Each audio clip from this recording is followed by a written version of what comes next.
রয়েছে। তো আমরা সবাই জানি যে এই আধুনিক সভ্যতায় আমাদের যে পৃথিবী, সেই পৃথিবী নানাভাবে বিপদের মুখে রয়েছে। এর ফলে জীবকুলের অস্তিত্ব সংকটের মুখে।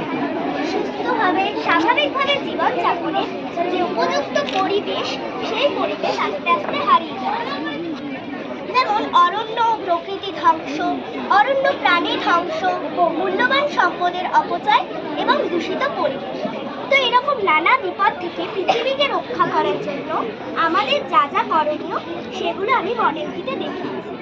যেমন সেভ নেচার, অর্থাৎ গাছ আমাদের বন্ধু।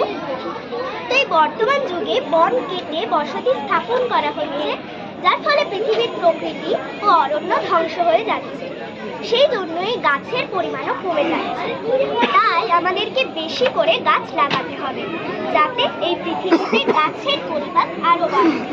তারপরে আমি এখানে দেখিয়েছি সেভ এনিম্যাল, অর্থাৎ বন্য প্রাণী সংরক্ষণ।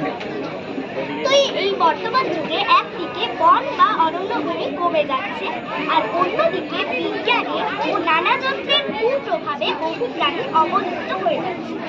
এর ফলে আমাদের পরিবেশের ভারসাম্য নষ্ট হচ্ছে ও এই জীবকুলের বৈচিত্র্য হারিয়ে যাচ্ছে। তাই বন্যপ্রাণীদের সংরক্ষণ করা অবশ্যই প্রয়োজন। তারপর আমি এখানে বলেছি সেভ ওয়াটার, অর্থাৎ জলই জীবন। তো এই আধুনিক সভ্যতায় মানুষের ভুল ও যথেচ্ছ ব্যবহারে জল অপচয় হচ্ছে, যার ফলে এই পৃথিবীতে জলের সংকট দেখা দিচ্ছে।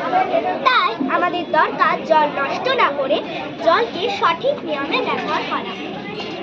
তারপর আমি এখানে দেখিয়েছি সেভ এনার্জি, অর্থাৎ শক্তি সঞ্চয়।